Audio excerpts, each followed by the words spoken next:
정부가 국산 미사일 요격 체계인 천궁2의 유도탄 30기를 아랍에미리트에 제공한 걸로 확인됐습니다. UAE의 정치학자이자 대통령의 비공식 고문으로 알려진 압둘 칼렉 압둘라 교수는 소셜미디어에 올린 글에서 신속하게 30기의 요격 미사일을 제공해준 한국에 진심으로 감사드린다고 밝혔습니다. 이어 이 미사일들은 C-17 수송기를 통해 빠르게 수송됐다며 어려울 때 도와주는 친구가 진정한 친구라고 덧붙였습니다. 앞서 UAE의 C-17 수송기가 지난 8일 밤 대구 공항에 도착한 걸로 전해졌는데 이 수송기를 통해 천궁2 유도탄을 이송한 걸로 보입니다. 아랍에미리트에 배치된 한국산 방공 무기 체계 천궁2가 이란이 발사한 미사일을 요격한 걸로 알려졌습니다. UAE 군 당국은 2022년 국내 방산업체와 천궁2 10개 포대 도입 계약을 체결했는데 현재 실전 배치된 건 2개 포대인 걸로 전해졌습니다. 최근 미국과 이스라엘의 공격을 받은 이란이 주변국 미군 기지 등을 향해 미사일 공격을 감행했을 때 UAE에 배치된 천궁2도 미국제 패트리엇 등 다른 방공 무기와 함께 실전에 참가했습니다. 천궁2는 탄도탄과 항공기 공격에 동시 대응하기 위해 개발된 중거리, 중고도 지대공 요격 무기 체계로 한국형 패트리엇으로 불립니다. 천궁2 1개 포대는 요격 미사일 발사대 4기에 레이더, 교전 통제소 등으로 구성됐습니다. 중동 상황 살펴보겠습니다. 트럼프 대통령 이란 전쟁이 매우 빨리 끝날 거라고 이야기했죠. 푸틴 대통령과 건설적 통화를 했고 이란 사태와 관련해서 미국을 돕고 싶다고도 했는데요. 이 트럼프 발언의 수위가 낮아지자 국제사회 중재 움직임도 잇따르고 있습니다. 네, 트럼프 대통령의 이란전 종전 임박 발언에 국제유가가 배럴당 80달러대로 하락했는데요. 관련한 내용들 오늘 민정훈 국립외교원 교수, 이인철 참좋은경제연구소장과 함께 이야기 나눠보겠습니다. 안녕하십니까? 두 분 안녕하십니까? 예, 안녕하십니까? 이 얘기 바로 짚어봐야 될 것 같습니다. 트럼프 대통령 기자회견에서 이란과 전쟁이 매우 빨리 끝날 것 같다. 이거 문자 그대로 해석해도 되겠습니까? 글쎄 지켜봐야 되겠죠. 트럼프 대통령의 전쟁 관련 발언이 오락가락하고 있기 때문에 예. 그 부분을 지켜봐야 될 거는 좀 하겠습니다만 어쨌든 미국 최고 지도자의 입에서 전쟁이 빨리 끝날 수 있다라는 자신감 있는 발언이 나왔기 때문에 그 부분은 우리가 좀 주의 있게 봐야 된다 좀 생각하고 있습니다. 미국이 한 10일 미국과 이스라엘이 10일 한 11일째 되는 거죠. 예. 이제 어떤 대규모 물량 공세를 앞세워 가지고 이란 내 핵 미사일 시설을 무력화시키고 초반에는 어떤 최고 지도자라든지 군 수뇌부들을 폭사시키지 않았습니까? 그런 부분을 본다면 트럼프 대통령과 트럼프 행정부가 목표로 하고 있는 전쟁의 어떤 그 종식의 시점이라든지 그 목표가 정확하게 무엇인지는 알리지 않았습니다만 네. 지금까지의 어떤 정보를 보면 어느 정도 이란의 수뇌부 그리고 핵 미사일 시설이 어느 정도 파괴가 되면 전쟁을 멈출 명분은 충분하지 않을까 좀 생각을 하고 있습니다. 그런 부분을 고려해서 트럼프 대통령이 어느 정도 어떤 그 1차 목표에 다다른 것이 아니냐, 가까워진 것이 아니냐 그런 부분을 고려해서 전쟁이 빨리 끝날 수 있다고 얘기를 하는 거고 아무래도 이러한 그 발언을 출구 전략이 보이지도 않는데 얘기를 하는 거는 그 미국 국내적으로 유가가 많이 오르고 그에 따른 그 미국 국민들의 불만이 터져나오고 있는 부분이 이제 크게 작용한 것이 아닌가 생각을 하고 있습니다. 지금 트럼프 대통령이 계속해서 이 전쟁의 명분으로 삼는 것이 이란의 핵 무력화였잖아요. 그렇다면 실제로 이란의 핵 개발이 위협적인 상황이었던 건 맞았습니까? 그렇지는 않은 것 같아요. 다들 추정의 영역이긴 합니다만 작년 6월에 10일 전쟁을 통해 가지고 핵시설을 무력화시킨다고 했는데 상당한 타격을 준 거는 사실인 것 같아요. 그럼에도 불구하고 완전히 기반 시설을 무력화시키지 못했기 때문에 작년 6월에 공습 이후에 이란이 핵 능력을 상당히 빠른 속도로 복원해 왔고 그런 부분에서 다시 이란이 핵 역량을 복구할 이러한 우려가 있다. 이 부분에 대해서는 어느 정도 심리성이 있는데 그렇다고 하더라도 이란이 미국을 타격할 수 있는 핵무기를 갖고 있거나 실용했거나 그리고 그것을 실어날는 운반수단이라죠. 미사일, 장거리 미사일이 아직은 없기 때문에 그런 능력을 고려 본다면 이란의 핵 능력이 미국을 즉각적으로 위협할 수 있는 그런 군사적 위협이 되기는 좀 어려운 측면이 있습니다. 그러니까 이거는 트럼프 대통령 입장에서는 이란을 공격하기 위한 그런 핵 능력 제거라는 것은 것은 명분이 되긴 합니다만 실제적으로 어떤 그 즉각적인 위협이 미국에게 되지 않기 때문에 이 부분에서도 미국 내에서 많은 논란이 있었죠. 근데 이러한 논란은 이제 앞으로도 계속될 거라고 생각합니다. 그러면 그 열흘 정도 지켜보시면서 트럼프 대통령이 이런 것들을 좀 노렸는가 보다 하시는 거 혹시 있으십니까? 그러니까 전쟁 관련돼서는 트럼프 대통령은 내세울 수 있는 가시성과가 필요하잖아요. 그래서 전쟁에 두 가지 목표가 있었다고 개인적으로 생각을 하는데 첫 번째가 말씀드린 것처럼 이란의 핵 미사일 능력을 완전히 무력화시키는 것. 두 번째는 체제 전복을 시키거나 혹은 미국의 입맛에 맞는 친미 성향이 정권이 들어오는 것 이 부분인데요. 두 개가 다 달성된다면 트럼프 대통령에게는 가장 좋겠지만 현 상황을 보면 1차 목표를 달성하는 것에 만족해야 되는 것이 아닌가 생각을 하고 있고 상황이 생각하는 것보다 녹록하지 않고 전쟁이 길어지고 있기 때문에 트럼프 대통령이 굉장히 조급할 거예요. 그렇기 때문에 말씀드린 1차 목표와 관련돼서 전쟁을 빠져나올 수 있는 즉 전쟁의 승리를 주장할 수 있는 어느 정도 요건이 마련되면 이스라엘을 압박하면서 어떤 그 전쟁의 출구를 모색해 하지 않을까. 벌써 어떤 출구를 모색하기 위해서 중재 노력이 되고 있기 때문에 이란 입장에서 반대할 이유도 없거든요. 피해가 커지고 어쨌든 저항하는 입장이기 때문에 그런 부분을 본다면 우리가 생각하는 것만큼 전쟁이 빨리 끝날 가능성도 배제할 수는 없다 이렇게 생각합니다. 예.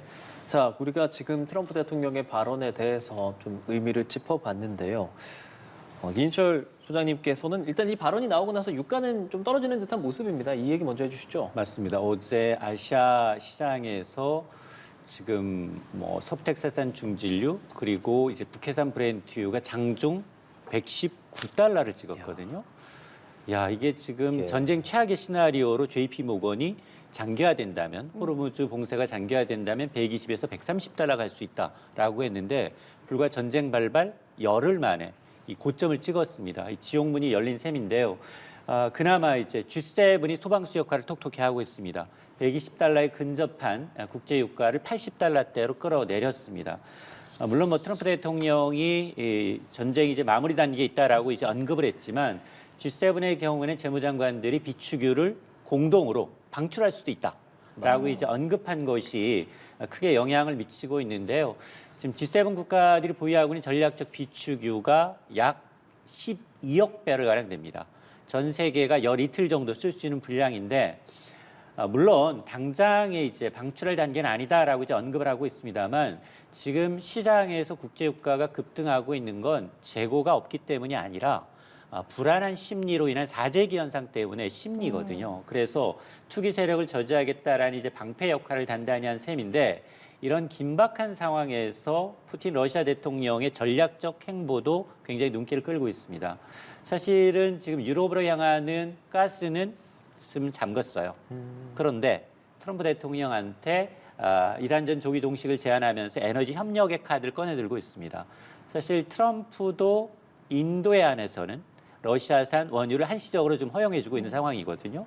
자, 그러다 보니 이를 기회로 해서 이 에너지 지렛대를 삼아서 서방의 대러 제재를 좀 무력화시키면서 중동과 유럽 지역에서의 에너지 패권을 다시 되찾겠다라는 러시아가 가장 큰 수혜를 보고 있다라는 얘기가 나오고 있는데 과연 이제 국제사회 제재를 무릅쓰고 트럼프 대통령이 이 카드를 받을 것인가? 정말 푸틴의 제안을 수용해서 이란전을 조기 종식하면서 유가 안정을 되찾을지 여부에 대해서는 연연히 좀 더 지켜봐야 합니다. 예. 그러니까 지금 우크라이나 전쟁 발발 직후에도 두 차례에 걸쳐서 최대 규모 석유 방출해서 유가 상승을 좀 억제를 시켰었는데 이번에 G7도 뭐 비축유 방출 준비돼 있다고 했지만 정말 방출될 것까지 가게 될까요? 그 가능성이 있다고 보십니까? 여기서 국제유가가 더 뛴다면 뭐 가능합니다. 왜냐하면 지금 이제 12억 배럴 이외에도 민간이 보유하고 있는 G7 국가들의 이제 추가적인 비축분까지 포함하게 되면 약 18억 배럴이에요. 18억 배럴이기 때문에 아마 지금 얘기 나오고 있는 건 미국을 포함해서 지금 주요국들 사실은 가장 많은 전략적 비축유를 보유하고 있는 건 일본이에요. 일본이 4억 7천만 배럴 정도. 그리고 이제 미국은 7억 배럴의 이제 전략적 비축유에서 그게 좀 많이 빠졌어요. 야금야금 쓰다 보니까 지금 한 4억 1,500만 배럴 정도, 한 적정선이 한 60% 정도이기 때문에 가능한 한 미국 거를 줄이면서 다른 이제 국가들의 전략적 비축유를 방출하도록 할 텐데 어쨌든 회원국들이 보유하고 있는 거 3억에서 4억 배럴 가량은 공동으로 방출하는 방안을 논의하고 있다라고 이제 외신을 통해서 전해지고 있습니다. 자, 이렇게 되게 되면 유가가 이제 특정 임계점을 좀 넘어섰다. 앞서서 우리가 최악의 시나리오 경우 120달러 얘기했는데 네. 다시 한번 이걸 또 넘어서게 되면 즉각적인 시장 개입이 이뤄질 수 있다라는 건데 다만 이게 실제 방출하기보다도 이제 서로 이 서방 선진국들이 유가 급등을 억제하기 위해서 심리적인 안전장치를 마련했다라는 부분에 대해서 아마 이제 지금 국제 유가가 선물에서 거래되고 있는 거거든요. 예. 그러니까 이제 투기 세력이나 이런 데는 이제 안전장치로 작용할 가능성이 있는데 만에 하나 전쟁이 확전됐다. 예. 그리고 이제 공급 차질이 더 커질 경우에는 아마 이제 전략적으로 비축유 방출 G7뿐만이 아니라 다른 국가들까지 OECD 국가들까지도 확전될 수도 있습니다. 예, 그러니까 유가가 이렇게 좀 부족하고 비축유 방출이 된다 이런 이야기 나오면서 공포 심리도 더 커지고 있는 상황인 것 같은데 이럴 때 가장 큰 타격을 받는 게 아무래도 뭐 호르무즈 해협 통해서 전량을 다 수입을 해야 되는 남아시아 혹은 동남아시아 경우에는 그 타격이 더 심한데 사재기가 굉장히 심한 상황이라고 하더라고요. 맞습니다. 러우 전쟁 당시에 국제 유가의 최고점은 130달러에서 139달러대였거든요. 근데 이미 전쟁 발발 열흘 만에 120달러에 육박을 하고 있어요. 과거 경험을 통해서 최고가를 기록하는 건 2008, 9년 글로벌 금융위기 당시였어요. 당시 147달러까지 치솟은 적이 있습니다. 근데 문제는 뭐냐? 러우 전쟁의 경우에는 러시아산 수입 비중이 아시아가 그다지 높지가 않아요. 그런데 이번 전쟁은 중동발입니다. 그렇죠. 중동발, 호르무즈 해협에서 나오는 80%는 아시아로 향하고 있습니다. 한국, 일본, 대만, 중국이 가장 타격을 받게 되는데 지금 호르무즈 해협이 봉쇄되면서 아시아는 그야말로 아비규환입니다. 예. 실제로 보니까 방글라데시에서는 연료 사재기가 극에 달해서 주유 도중 20대 남성이 살해당하는 국제 유가 때문에 휘발유 때문에 살인 사건이 발생을 하고 있고요. 그리고 이제 동남아는 주로 가보시게 되면 오토바이가 굉장히 최고의 맞아요. 이동 수단이에요. 많죠. 근데 여기도 지금 보니까 오토바이당 2리터만 이제 공급을 제한하는가 하면 그러니까 연료 구입 상한제를 적용하고 있다는 예. 얘기고요. 베트남에서는 수입 관세를 즉각 제로로 철폐하면서 물량 확보, 사재기에 나서고 있고 대부분이 이제 캄보디아나 파키스탄의 경우에는 사저액이나 가격 조작의 경우에는 우리랑 비슷합니다. 엄별하겠다라고 하면서 정말 이 유가와의 전쟁을 선포하고 있는데요. 근데 이게 임시 방편이에요. 계속해서 국제 유가가 오르게 되면 에너지, 중동산 에너지 의존도가 높은 신흥국들한테는 그야말로 이중고가 될 수 있습니다. 예. 자, 이런 유가 호르무즈 해협을 막는 것이 이란의 굉장히 큰 압박 수단이라는 것을 부정할 수 없습니다. 그런데 또 트럼프 대통령은 이 호르무즈 해협의 선박들 현재 통과 중이고 장악하는 것도 생각 중이다. 이런 발언들을 내놨습니다. 그러니까 트럼프 대통령도 유가의 변동에 굉장히 민감하게 반응한다는 걸 보여주는 거죠. 예. 호르무즈 해협을 통해서 전 세계에 어떤 원유의 한 20%가 움직이고 특히 이제 아시아 국가들 같은 경우에는 대부분의 원유가 천연가스가 그 호르무즈를 해협을 통해서 들어오기 때문에 그 부분에서 말씀해 주신 것처럼 상당히 경제적 어려움을 겪고 있고 그 부분이 트럼프 대통령에도 상당한 압박이 될 거예요. 그 미국 경제에도 상당히 큰 영향이 되고 있어요. 미국 경제를 보면 트럼프 대통령이 최근에 했던 신년 국정연설에서 에너지값, 그 휘발유값을 잡은 거를 대단한 자신의 성과라고 홍보를 하고 자화자찬을 했는데 그 부분에 있어가지고 지금 일부 주에서는 갤런당 6달러에 달한다 뭐 이런 얘기가 나오고 있거든요. 그렇기 때문에 상당히 국내 정치적으로 어려운 상황입니다. 그래서 이 호르무즈 해협을 이란군이 좀 통제를 하고 있는 부분에 대해서 트럼프 대통령이 미군이 호위하거나 미군이 다시 통제를 할 거다. 이걸 통해 가지고 호르무즈 해협의 어떤 그 안전을 보장하겠다 이런 얘기를 하고 있거든요. 그렇죠. 실제로 미국이 어떤 그 완벽하게 호르무즈 해협을 통제할 수 있을지는 잘 모르겠습니다. 왜냐하면 쉽지 않습니다. 한 40km 바라고 있고 그다음에 어떤 정말로 혁명 수비대에서 어떤 선박에 대해서 미사일을 발사한다면 나라로 미사일을 다 막기는 어렵거든요. 그런 부분에서 그러한 불안 있는 상황에서 선박들이 어떤 해협을 갖다 통과한다 이건 쉽지 않거든요. 그렇다는 그 심리적 압박이라든지 불안감 자체를 해소할 수 있는 그러한 대안이 될 건가 이 부분은 좀 지켜봐야 되겠습니다만 어쨌든 그 이란의 호르무즈 해협 봉쇄 조치에 대해서 미국이 보다 적극적으로 나서는 건 시장에 대해서 보다 심리적인 안도감을 줄 수 있기 때문에 그 부분에서 이제 그 의미가 있다고 보고요. 예. 특히 이제 또 이란도 이제 그 굉장히 좀 미미한 메시지를 계속 내고 있어요. 네. 그러니까 혼자서만 고립돼서 미국과 이스라엘의 전쟁에 밀리면서 이제 서서히 이제 그 백기를 들어야 되는 이런 상황을 피하기 위해서 주변 국가들도 이제 그 공격을 하고 그다음에 호르무 해협도 봉쇄하는 또 어떻게 보면 배수진을 치고서 이제 저항을 하고 있거든요. 근데 이제 이게 상황이 지속이 되고 그리고 이제 G7 국가라든지 국제 유가가 이제 오르락내리락 하고 있습니다만 서서히 안정을 찾아가는 모습을 보이고 있거든요. 그렇게 되기 때문에 호르무즈 해협을 봉쇄하는 것의 유용성 그리고 전쟁이 어느 정도 지나갔기 때문에 어느 정도는 그 봉쇄 위협에 따른 어떤 그 심리적이나 어떤 군사적인 효과는 거둔 것이 아닌가 생각을 하고 있고 이란도 전쟁이 끝난 다음에 국제사회와 함께 살아가야 되는 그러한 국가가 아니겠습니까? 그렇죠. 그래서 전 세계를 호르무즈 해협 봉쇄 때문에 적으로 돌린다면 전쟁 이후에 이란의 행보도 굉장히 어렵기 때문에 이 부분에서 수위 조절을 좀 하는 것이 아닌가 생각합니다. 그래서 아무래도 이제 트럼프 대통령이 전쟁이 빨리 끝나고 다른 국가들이 중재 역할도 한다고 나서고 있기 때문에 그렇다면 이란도 대응 그 수위를 낮추면서 이제 그 출구를 모색해야 되거든요. 그런 측면에서 어느 정도 어떤 그 미국과 이란의 합이 조금씩 맞아가는 것이 아닌가 좀 생각을 하고 있기 때문에 말씀드린 것처럼 미국이 호르무즈 해협을 얼마나 적극적으로 이제 호위할지는 지켜봐야 되겠습니다만 이란이 호르무즈 해협을 봉쇄하는 그런 강도라든지 실제 어떤 그 폭발을 해서 그 선박을 가라앉히는 이런 부분에 대해서는 수위가 점점 낮아지지 않을까 예상을 하고 있습니다. 그런데 지금 이란 측에서 나온 보도에 따르면 각국에서 미국이나 이스라엘 대사관 외교관 쫓아내면 호르무즈 해협 통과할 수 있게 하겠다 이렇게 말했는데 이건 또 어떻게 해석할 수 있나요? 이게 굉장히 그 정치적인 메시지잖아요. 그러니까 처음에는 그 호르무즈 해협을 절대 통과할 수 없다 강경하게 얘기하면서 배순을 치고 완전히 전 세계의 원유 그 물동량을 막으면서 자신의 어떤 입지를 좀 세웠다면 이제는 말씀드린 것처럼 어느 정도 이제 상황이 좀 나아진다고 판단하니까 조금씩 뒤로 빠지는 거 아닙니까? 근데 그냥 빠질 수는 없잖아요.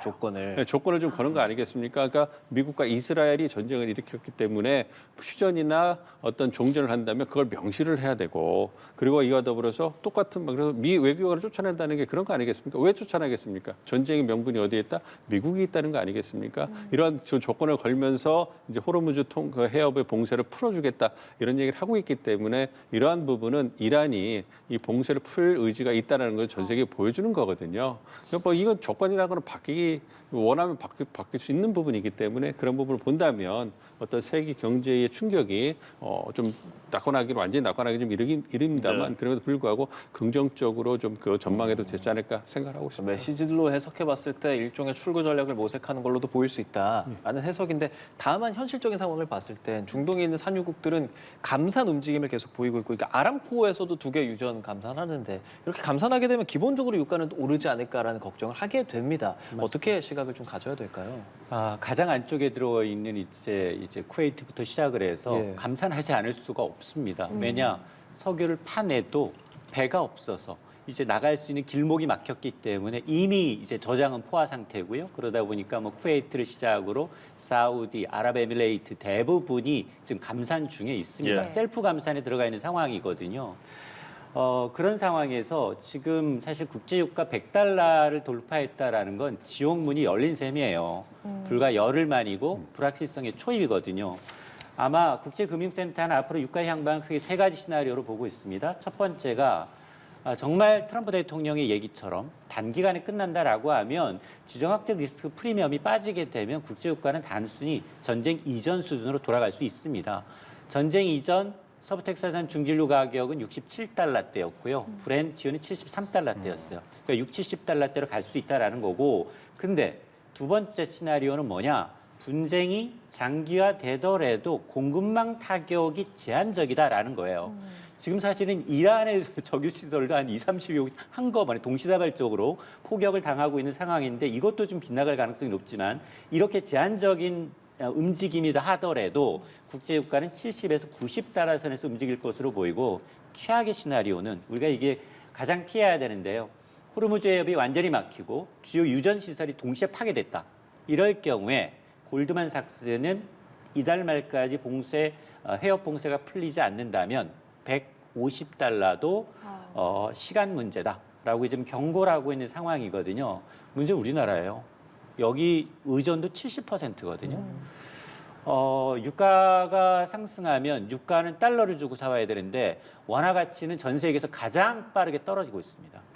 그러니까 이중고인 셈이어서 지금 뭐 산업별 이제 피해를 감안하게 되면 우리가 지금 그나마 수출이 좀 우리나라 내수가 부족한 가운데 수출이 먹여 살리고 있는데 수출까지 영향을 받을 수 있는 사안입니다. 네.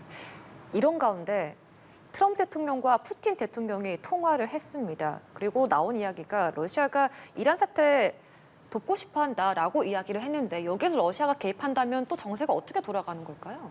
그러니까 러시아 입장에서도 좋고 전쟁의 주체인 미국, 이스라엘, 이란 쪽에서도 상당히 그 효용성 있는 중재자가 들어오는 거라고 말씀드릴 수가 있죠. 그러니까 전쟁의 전면전이 거의 확대가 됐고 제가 개인적으로 생각했을 때는 거의 스위스는 물량을 초반에 다 쏟아보면서 성과를 전과를 얻는데 어느 정도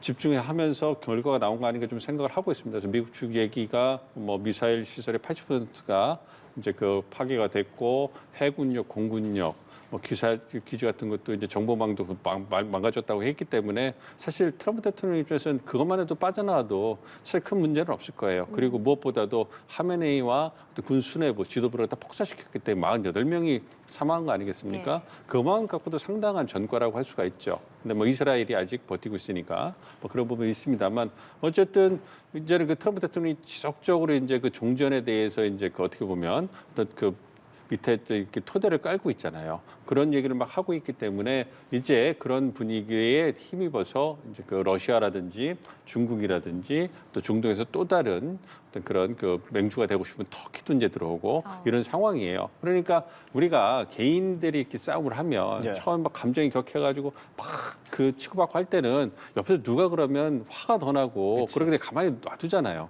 근데 이제 어느 정도 막 치고받고 하다 보면은 이제 좀 힘도 빠지고 감정도 아프고 이제 감정도 좀 떨어지다 보면 이제 옆에를 쓱 쳐다본단 말이에요. 네, 말려달라고. 누가 말려주면 이제 그걸 명분도 삼아서 빠져나오고 싶은데 그러니까 전쟁이 이제 그런 국면으로 가고 있다고 생각해요. 근데 이제 그걸 누가 말려주느냐 생각했을 때 그래도 어떤 싸우는 주체들과 이해관계가 좋고 관계가 좋고 뭔가 좀 얘기 들었을 때 그래도 명분 있는 그런 쪽 같은 게 좋잖아요.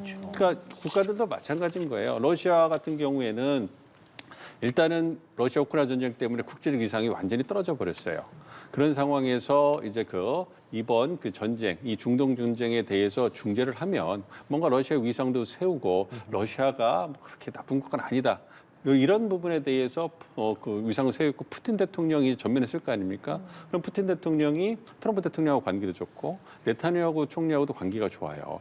또 러시아와 이란 관계는 전략적 파트너고 계속적으로 이제 협력을 해오고 이번 전쟁에서도 어떤 정보 자산을 러시아 정보 자산을 이용해서 이란을 도와줬단 말이에요. 그리고 이란 입장에서도 그러니까 트럼프 대통령, 네타냐후 총리, 이란의 입장에서도 러시아는 상당히 유용한 중재 역할이 되는 거고 관계가 좋기 때문에 그런 부분에서 활용도가 큰 거죠. 그러니까 이제 이런 부분을 고려해 본다면 러시아가 적극적으로 들어와서 중재안도 내고 그거에 따라서 이제 의견을 조율할 겁니다. 그래서 또 이제 이란 측에서 나오는 게 이런 얘기죠. 네. 중재하거나 전쟁을 멈추려면 일단은 추가적인 공격이 이스라엘과 미국의 추가 공격이 없어야 된다 이런 얘기를 하고 있거든요. 네. 그 얘기는 어느 정도 그 출구를 위한 여러 가지 조건들을 남한리에 이렇게 자꾸 이제 다 내세우고 있는 거거든요. 그런 부분을 러시아가 잘 캐치를 해가지고 조율을 한다면 그렇다면 전쟁이 좀 보다 더 부드럽게 물론 그 와중에도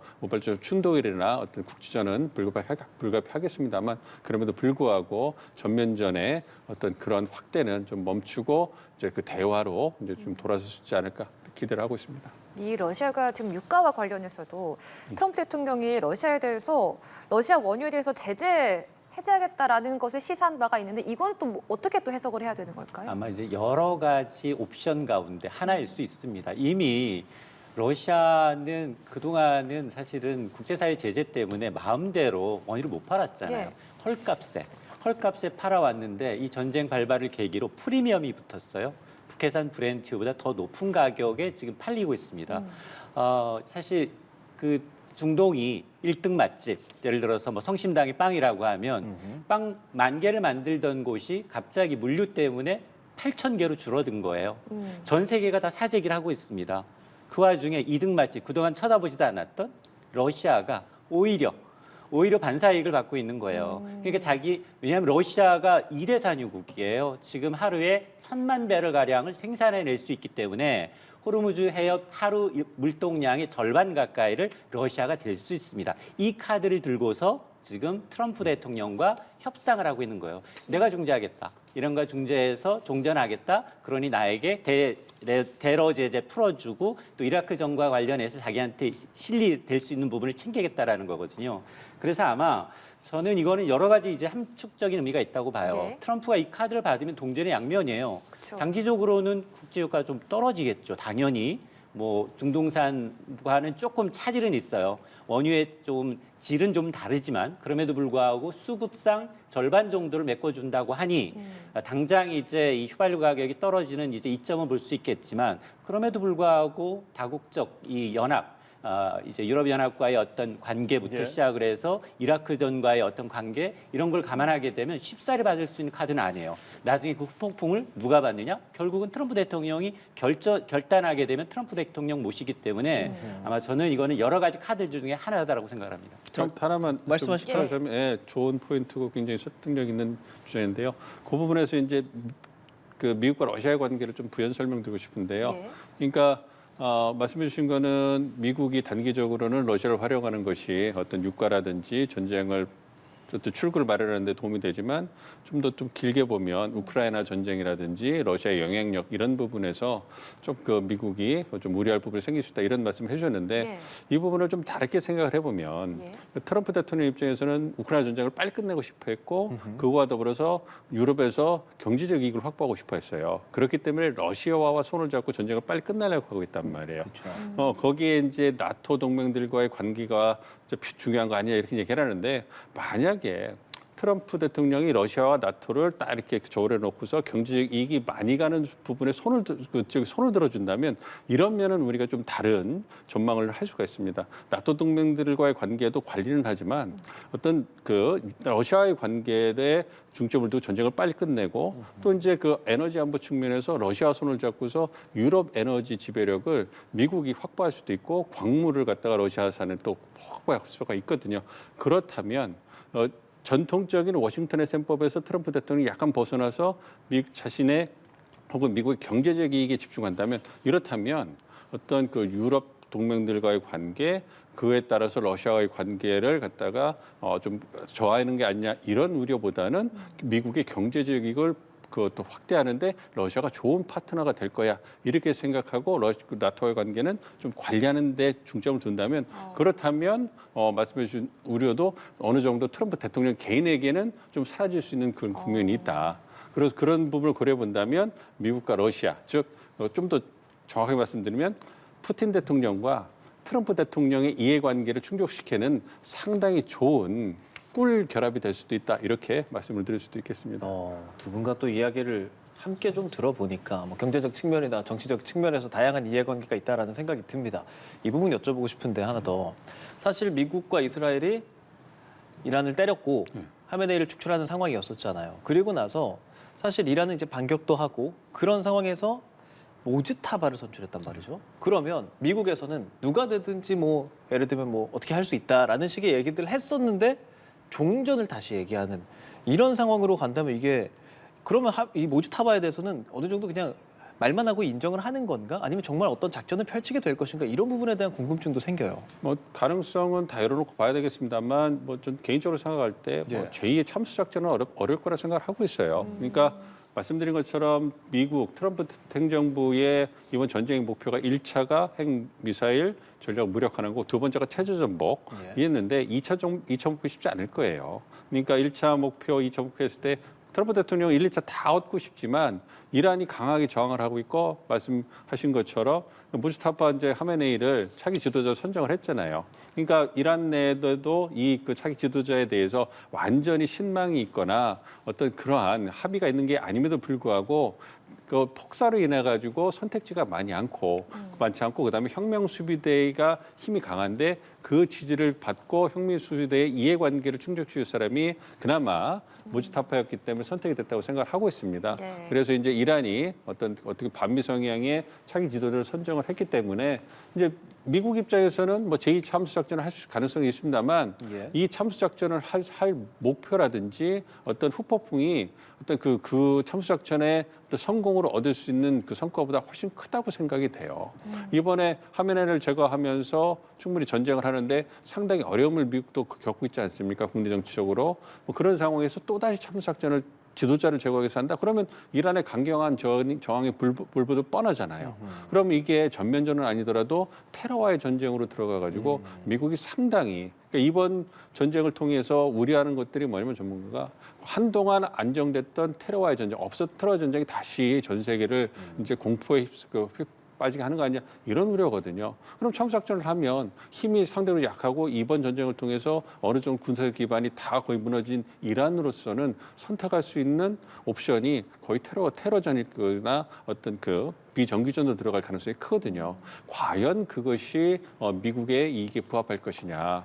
이런 부분을 고려해 본다면 제가 생각할 때는 트럼프 대통령이 마음에 들지는 않겠지만 그래도 이제 이 차기 지도부가 어쨌든 그 차기 지도부도 반미 반서방이지만 이 전쟁을 마무리를 해야 될 거 아닙니까? 그래서 현실적으로 뭔가 조율하는 그래서 출구를 찾는 선택을 할 거라고 좀 보기 때문에 참수작전의 가능성은 크지 않고 그럼에도 불구하고 참수작전 얘기를 하는 거는 그 반미 성향을 좀 버리고 그 차기 지도부가 미국과 이스라엘에 대해서 보다 유화적인 제스처를 취해가지고 출구를 만들고 관계를 유지하자 이런 측면에서 압박하는 것이 아닌가 생각하고 있습니다. 그렇다면 이 모스타바가 세습된 것과 관련해서 이란 측에서 좀 보자면 이것이 또 하나의 강경파를 내세운 협상 카드로 뽑은 것인지 아니면 진짜로 강경하게 나가겠다라는 의미인 건지요. 이란 측에서는 지금 어떤 생각인 걸까요? 다양한 해석이 가능합니다만 뭐 중동 전문가들 얘기를 들어봤을 때 가장 설득력 있는 분석은 그렇게 대안이 없다라는 거예요. 그러니까 혁명 수비대라든지 강경파가 어떤 온건파보다 좀 특수한 상황에서 자신들의 이해관계를 보다 더 반영을 하고 내부 결속을 이끌 수 있는 인사는 보다 강경파가 들어와야 되는데 이 강경파의 대안으로서 무지타파가 가장 좋다는 거예요. 왜냐하면 다른 분들이 많이 돌아가셨기 때문에 도저히 대안이 없다라는 겁니다. 그래서 최적의 선택은 아니지만 최선의 선택이다 이렇게 말씀을 드릴 수 있는 거고 어쨌든 이번에 차기 지도자가 선출이 되면서 이란이 내부 결속을 할 수 있는 그런 모멘텀은 만들어졌어요. 물론 추후에 어떤 다시 신정 체제가 세습된 거에 대한 이란 국내 정치적인 어려움은 있을 수 있겠습니다만 단기적으로 내부 결속을 통해 가지고 이제 전쟁을 끝내려고 할 거기 때문에 그렇게 이란 내부의 상황으로 본다면 최선의 선택을 했고 한동안 내부 결집을 통해 가서 전쟁을 일단 끝내고 보자. 그리고 힘을 기르는 국면으로 들어가야 되겠다. 이런 판단을 할 가능성이 크지 않을까 생각합니다. 저희가 계속 얘기하는 것처럼 결국에 이란은 이 유가라든지 유류 이런 것들을 계속 손에 쥐고 있는 상태이기 때문에 그런 얘기들을 계속 펼치고 있고 다만 출구 전략을 어느 정도는 모색하고는 있습니다만 실질적으로 어려운 것들 아까 말한 유가인데 그게 그냥 유가뿐 아니라 항공, 해상에도 직접적인 영향을 미치니까 이게 세계 경제 곳곳에 지금 영향을 미치고 악영향이 되지 않습니까? 맞습니다.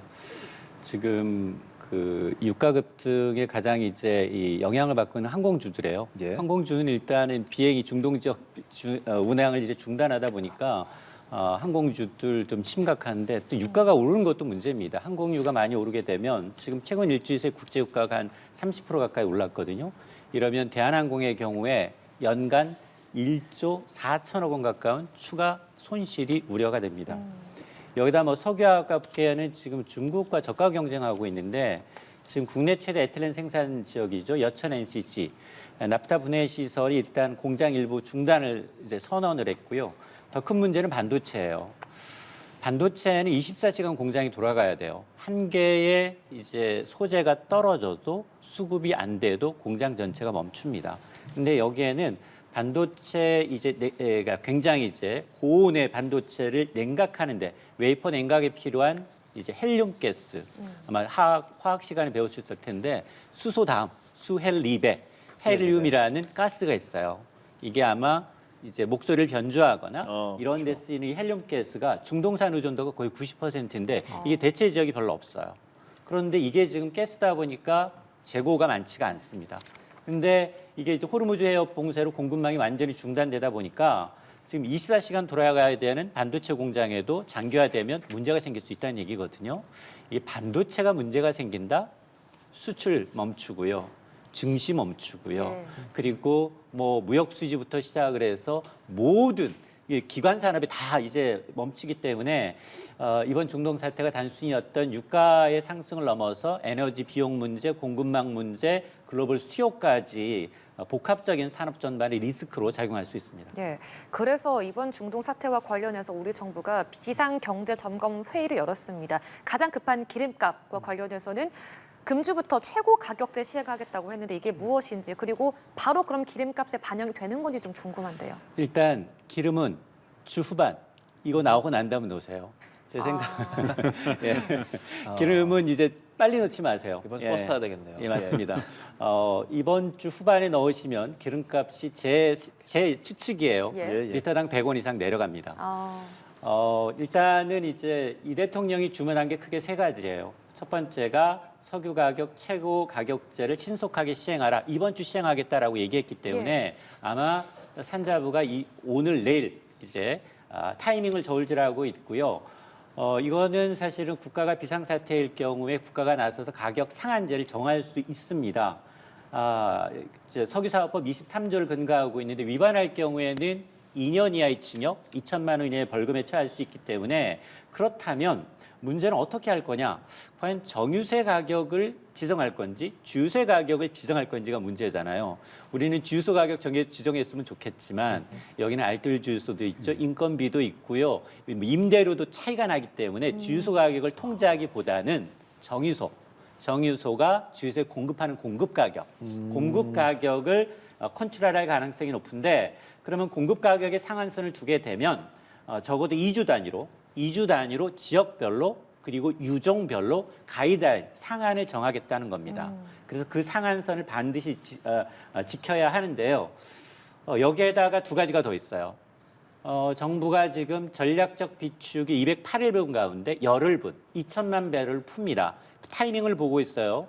또 하나가 뭐냐? 또 하나가 지금 유류할증료예요. 지금 이제 석유에 대해서 휘발유에 대해서는 유류할증료 7%를 깎아주고 있고요. 경유와 LPG에 대해선 10% 정도 할인해주고 있는데 이거 시행령만으로도 최대 37%까지 할인폭을 키울 수 있습니다.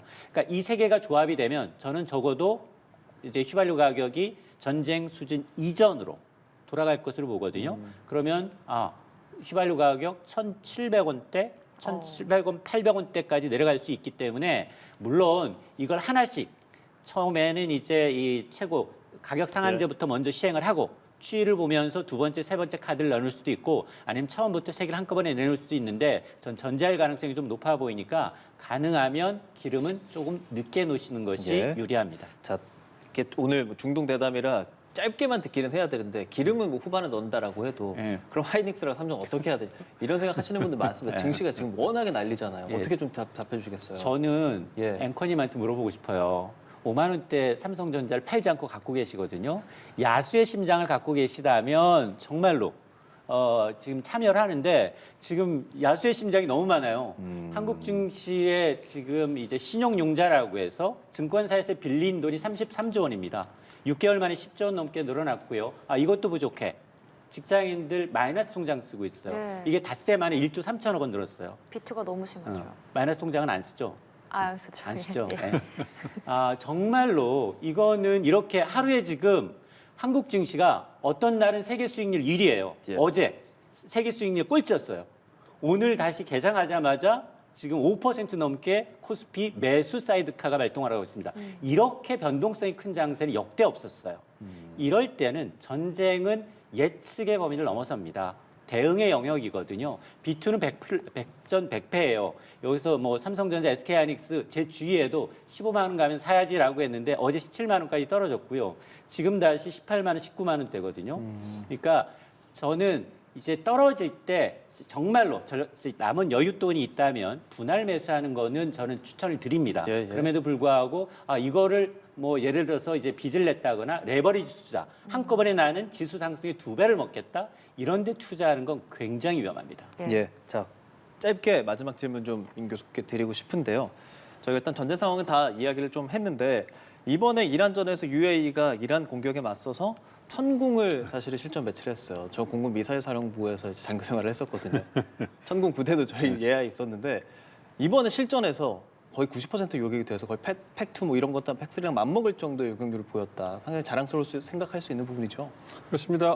우리 방산, K방산의 어떤 그 위대함을 좀 보여준 거죠. 실질적으로 사실 뭐 21세기 전쟁이 이렇게 벌어질 거라 생각하기는 어려웠는데 예. 그래서 우리 방산 물자들이 얼마만큼 수출 효자가 될 것인가 이 부분에서 의심이 있었습니다만 우크라이나 전쟁이라든지 이번에 중동 전쟁, 이라크 하마스 전쟁을 통해 가지고 어떤 한국 K 방산의 어떤 그 가성비죠, 가성비와 효율성에 대해서 검증하는 역설적으로 그러한 계기가 됐다고 생각합니다. 그렇기 때문에 앞으로 K 방산의 어떤 수출길이라든지 수출의 영역이 중동뿐만 아니라 전 세계로 퍼져나갈 것 같고요. 그렇기 때문에 우리의 어떤 그 방산의 미래는 훨씬 더 밝은 것이 아닌가 생각하고 이걸 토대로 해서 이제 우리의 어떤 방산 역량도 한 단계 더 업그레이드될 수 있는 그러한 중요한 토대가 되지 않을까 기대를 하고 있습니다. 네, 알겠습니다. 오늘도 두 분과 함께 좀 이야기 짚어봤는데요. 민정훈 국립외교원 교수, 이인철 참 좋은 경제연구소장이었습니다. 두 분 말씀 고맙습니다. 고맙습니다. 조심히 가십시오. 예, 트럼프 대통령이 이란과의 전쟁이 빨리 끝날 것이라면서 군사작전 종료가 임박했다고 밝혔습니다. 또 이란의 새 지도자 선출 이후에 강경파가 재집권하면서 전쟁이 장기화되는 거 아니냐라는 전망도 많았는데요. 앞으로 이란전이 어떻게 흘러갈지 주목되고 있는 상황입니다. 네, 한편 장중 배럴당 $100를 돌파했던 국제유가가 G7의 비축유 방출 가능성과 트럼프 대통령의 전쟁 조기 종식 가능성에 $80까지 떨어졌는데요. 관련 내용들 반길주 국립외교원 교수, 김광석 한양대 겸임 교수와 함께 이야기 나눠보겠습니다. 어서 오십시오. 안녕하세요. 예, 안녕하십니까. 트럼프 대통령이 하루하루 내놓는 발언에 따라서 뭐 국제 정세는 물론이고 경제 여러 가지 흐름들이 굉장히 출렁이고 있습니다. 자, 오늘 트럼프 대통령이 또 기자회견에서 했던 발언부터 좀 살펴보면 이란과의 전쟁이 빨리 끝날 것이다. 거의 끝났다. 군사작전 종료 시점이 임박했다라는 뜻을 이제 밝혔습니다. 일단은 이 내용 어떻게 보셨는지 먼저 좀 듣겠습니다. 예, 트럼프 대통령이 한 발언은 크게 두 가지 의미를 가진다고 보는데요.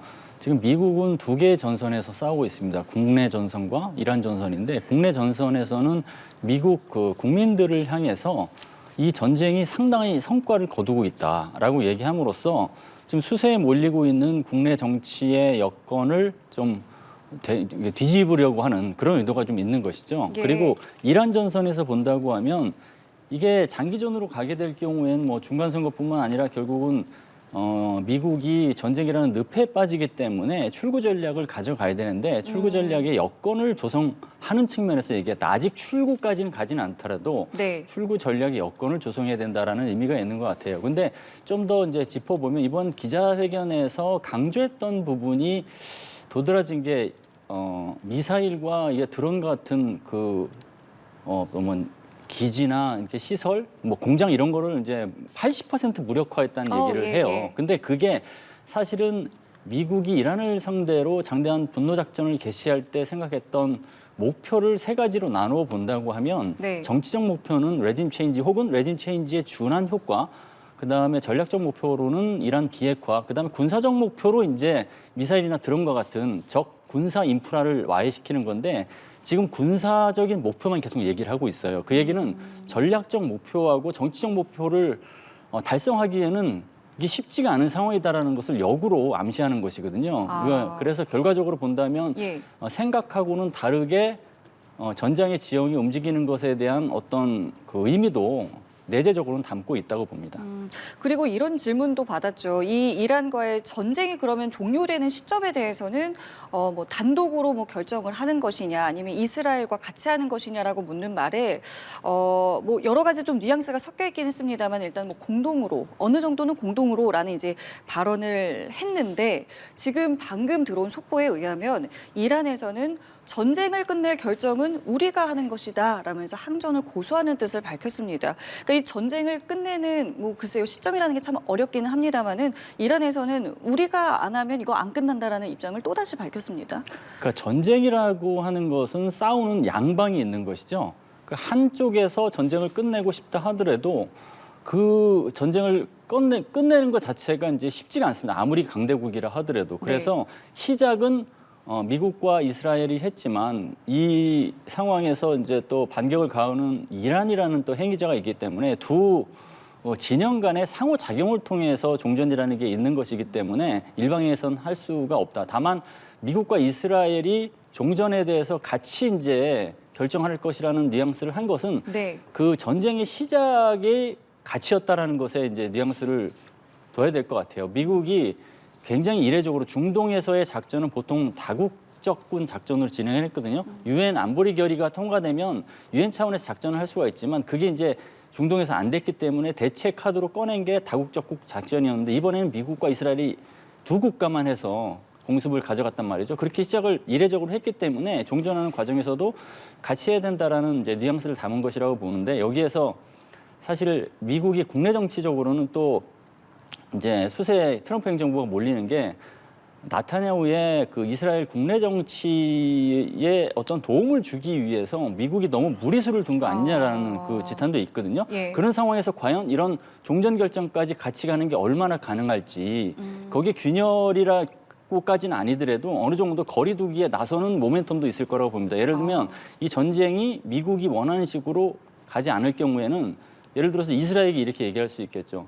미국이 해줄 수 있는 거는 다 해줬다. 이제는 이스라엘의 나머지는 다 책임져라. 라고 의견이 하면서 완전히 엇갈리는 거네요. 그렇죠. 그러면 이제 어차피 이제 이스라엘이 사실은 이런 공습을 주도적으로 계획했고 미국의 지원을 받는 형국이라고 하면 미국의 지원은 이 정도까지 됐으니 나머지는 이스라엘이 해야 된다라는 식으로 해서 거리두기 이 정도로 변화될 가능성은 없지 않아 있죠. 왜냐하면 미국 입장에서는 트럼프 행정부 입장에서는 더 중요한 건 이스라엘이라고 하는 동맹국보다 국내 정치에서 이기는 거잖아요. 그렇죠. 그렇게 따진다고 하면 그러한 결속력이 약간 이완 이런 것도 추정해 볼 수 있는 대목입니다. 앞서 교수께서 전쟁의 당위성에 대해서 말씀을 해주셨습니다. 그 부분과 관련해서 트럼프 대통령도 의식을 하고 있을 텐데 트럼프 대통령이 이란을 지금 막지 않으면 핵 개발을 계속할 것이고 그 핵이 미국 본토까지 겨냥할 수 있다라고 입장을 밝혔습니다. 실제 트럼프 대통령의 발언처럼 이란을 공습할 만큼 이란의 핵 개발과 이 미 본토 가능성에 대한 위험 높았던 상황이라고 보십니까? 사실 트럼프 대통령의 발언은 국제법적으로 보면 용인되지 않는 예방 전쟁, 예방 타격을 사실은 했다라는 것을 시인한 발언이거든요. 과거 이스라엘이 핵무기를 개발하고 있는 시리아와 이라크를 상대로 핵 프로그램이 초기 가동될 때 예방 타격을 통해서 다 무력화시켰거든요. 그러한 어떤 이스라엘식 모델을 그대로 따라간 측면이 있거든요. 근데 이제 선제 타격과 다르게 예방 타격은 국제법적으로 용인되지 않는 거거든요. 왜냐하면 앞으로 30년 후에 엄청난 위협이 될 것이니까 미리 그 싹을 자르겠다라고 하는 게 예방 타격인데 그렇게 따지면 세상은 전쟁 없이는 하루도 지나지 않는 그런 세상이 되거든요. 그렇네요. 그러니까 그런 측면에서는 약간 그 발언 자체의 어떤 그 전략적 수세의 어떤 몰릴 가능성이 없지 않아 있고요. 그리고 명분이 이제 사실은 없다 보니까 이 명분이라는 방향성이 굉장히 여러모로 바뀌었어요. 왜 시작을 했냐라고 얘기했을 때 이스라엘이 예방 타격을 얘기할 때 미국은 선제 타격을 얘기했었거든요. 임박한 위협이다. 그 임박한 위협은 가만히 있으면은 지금 이란이 미군 기지를 향해서 무기를 발사하기 준비시켜 놨기 때문에 그걸 사전에 제압해야 된다는 식으로 얘기를 했어요. 그것도 예. 이제 그 시작을 또 이제 뭐 이란이 시작이냐 이스라엘이 시작이냐 이거 갖고 또 혼선이 있었는데 지금은 또 그 임박한 위협이 아니라 먼 미래의 위협에 대해서도 얘기하잖아요. 네. 그거는 명분이 사실은 불분명하다는 것을 어떻게 보면 넌지시 그냥 밝히게 된 것처럼 돼버린 거죠.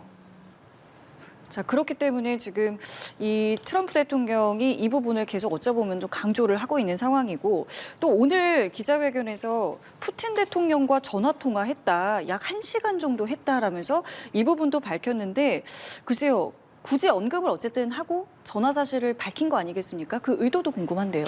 푸틴 카드를 들고 나온 것은 저는 두 가지라고 보는데요. 먼저 러시아가 이란하고 군사적으로나 정치적으로 굉장히 동독한 관계잖아요. 예. 그런 관계에서 이란에 대한 영향력을 좀 행사해달라. 그 영향력 행사는 뭐냐면 트럼프 대통령이 얘기했던 것처럼 신정체제는 용인해 줄 테니 그 신정체제 하에서 친미 행보를 보이면 가능하다. 이런 식으로 해서 어느 정도 중간에 통로를 만들게 조치를 해달라. 이런 이제 주문이 있을 가능성이 높고요. 역할을 좀 해달라는 예. 거군요. 근데 그 주문을 러시아는 이렇게 받겠죠. 그게 아니라 그래 미국과 이란의 이런 전장에서 러시아가 그럼 중재자 역할을 해주지라고 하면서 국제적 지위를 높이려고 하는 식으로 판을 이끌어갈 가능성이 높고요. 두 번째 배경은 최근 들어 그 이란이 그 미국에 대한 목표물 타격할 때 러시아가 정보를 제공했다라는 예. 정황이 있었어요. 네네. 그러니까 러시아가 그런 정황이 나타나고 있는데 앞으로 이게 사실인지 아닌지는 모르겠지만 네. 이란에 대한 이런 지원을 하면 안 된다라는 경고의 의미도 담아서 이런 통화를 1시간가량 가진 것으로 보여지고요. 근데 이것도 마찬가지로 러시아는 이걸 경고로 받아들이는 게 아니라 러시아가 이란을 활용을 해서 영향력을 높일 수 있구나. 그래서 대미 레버리지를 높일 수 있구나라고 해서 그 부분을 파고들 가능성이 높습니다. 그래서 상호 간에 미국이든 러시아든 간에 국익과 지금 상황을 자국에게 유리한 판으로 끌고 오기 위한 어떤 전략적 수싸움이 되게 치열하다고 봐야겠죠. 그러면은 푸틴 대통령이 이번에 이란의 최고 지도자 선출에 대해서 축하한다라고 말한 것 또한 그런 전략의 측면으로 볼 수가 있는 겁니까? 그거는 이제 러시아가 그 이란에 대한 영향권 혹은 세력권이라고 하죠. 국제정치적으로 세력권을 유지하기 위해서 어떠한 노력을 해야 되는데 지금 이란이 위기 시기에 아무것도 안 하면 지금까지 구축해왔던 사실 이란에 대한 세력권은 냉전 시절로 돌아오거든요. 세력권 유지를 놓고 당시 미국과도 막 싸우고 그런 과정에서 이란의 그 정부가 바뀌고 이런 것들이 있었거든요. 그래서 지금 신냉전 체제하에서 러시아가 이란에 대한 세력권을 유지하고 있는데 이런 위기 시에 아무것도 안 하면 그렇게 구축해놓은 세력권이 무너지거든요. 그러니까 예. 신정 체제를 존중한다는 식으로 얘기해서 세력권으로서 어떤 관리를 하는 그런 지략이 녹아 있다고 볼 수 있습니다. 그렇다면 이에 영향을 받고 있는 시장의 상황도 좀 짚어보도록 하겠습니다. 트럼프 대통령의 전쟁 마무리 수순 발언에 간밤에 뉴욕 증시 3대 주가 지수도 반등을 했습니다. 그렇습니다. 하락 출발했는데 반등을 했고 이 같은 발언이 증시에 적용을 되고 있는데 저희가 앞서 속보로 전해드린 것처럼 조금 전에는 이란에서 전쟁 끝낼 결정은 우리가 하겠다라는 발언이 나왔습니다. 이러한 발언들 하나하나가 지금 영향을 미치고 있습니다. 네, 정확히 진단을 해주신 것 같습니다. 좀 큰 틀에서 정리를 먼저 해본다면 중동 전쟁이 발발하기 전까지의 소위 코스피 주식시장의 모습을 유동성 장세라고 좀 정의 내리면 어떨까. 근데 이제 중동 전쟁이 발발한 이후에 이 코스피 장세를 변동성 장세라고 규명하면 어떨까 이렇게 의견을 드리고요. 계속 일희일비하는 겁니다. 이 중동 전쟁이 더 확전될 것인가, 격화될 것인가, 더 불안해질 것인가. 그러니까 중동 전쟁에 대한 불안감이 고조될 때마다 이 투자자들이 자금을 안전자산으로 옮겨야지. 예. 안전자산 선호 현상이 집중되는 것이고요. 위험자산을 버려야지. 그러니까 주식이나 코인과 같은 위험자산 회피 현상이 지배적으로 나타나는 겁니다. 그래서 중동 전쟁이 확전되는 양상이야 뭐 트럼프 대통령의 발언 혹은 뭐 이란 측의 발언, 이스라엘 측의 발언 혹은 주요 강대국들의 발언 이런 것들로 인해서 전쟁이 확산되는 양상이라고 주식시장에서 인식하면 위험자산을 버리는 회피 현상이 일어나는 것이고 아니다. 중동 전쟁이 이제 곧 끝나겠구나 하는 발언들이 발표되면 또 주식시장에서 일희일비 바로 즉각 반응하듯이 또 오르는. 그러니까 어제까지만 해도 중동 전쟁이 굉장히 강하게 확산될 것 같아. 예. 3월, 4월에도 안 끝날 것 같아. 마치 러우 전쟁을 돌이켜 보면 예. 22년 2월에 시작됐거든요. 지금 5년이 넘었습니다. 5년 하고도 1개월째 러우 전쟁이 끝나지 않았어요. 마치 이런 것처럼 중동 전쟁도 장기화되는 거 아니야? 그럼 그것은 이 금융시장에만 영향을 주고 멈추는 것이 아니라 실물 경제로도 지대한 영향을 주는 거 아니야? 하는 걱정을 했었던 게 어제까지인 거고요. 근데 지난밤 사이에 트럼프 대통령의 이 발언, 기자회견을 통해서 나온 이 발언이 전쟁이 생각보다 빨리 끝날 것 같다라는 또 기대감이 주식시장에 영향을 미친 것인데, 또 역시 뚜껑을 열어봐야 되는데 오늘 오후에 또 내일 저녁에 또 어떤 이란 측의 입장, 또 미국 측의 입장, 이스라엘 측의 입장, 또 추가적인 다른 나라들의 입장, 이런 것들이 전쟁을 격화시켜 나가는 양상으로 치닫게 되면 언제라도 이렇게 오르고 지금 6, 7% 정도 코스피가 반등하고 있는데 이거 제자리로 다시 떨어질 수도 있는 거예요. 그렇기 때문에 지금 이 중동 전쟁과 함께하는 금융시장의 모습은 변동성 장세다. 무엇에 따라서 전쟁이 격화되느냐 완화되느냐 여부에 따른 이 변동성 장세라고 규명하시면 여러분이 이 시장을 더 잘 이해하시는 데 도움이 될 것 같습니다. 그러니까 그 여부를 가르는 게 결국 발언인 것이고, 그러니까 지금 어떤 발언이 나오느냐에 따라서 모든 것이 지금 출렁출렁 거리고 있는 상황이고, 유가 또한 사실은 이제 뭐 120달러 이제 넘을 것이다. 뭐 근접하다가 지금 보니까 네. 80달러대까지 또 떨어졌습니다. 이것 또한 이제 발언 때문이라고도 보면 되겠습니까? 그렇습니다. 사실 이 선물 시장에서 나타나는 원유 거래예요. 근데 선물 시장에서 봤을 때 앞으로 중동 전쟁이 격화될 것 같아. 정유 시설도 타격했어. 그럼 생산량이 더 줄어들 것 같아. 세계 오펙 주요국들이 감산 조치에 나갈 것 같아. 제가 마침 지난주에 오펙에 좀 다녀왔었거든요. 근데 오펙 회원국들 또 오펙 플러스 뭐 러시아를 비롯한 이 산유국들, 생산국들은 당연히 국제 유가가 상승하면 더 돈을 많이 버는 거예요. 기본적으로는.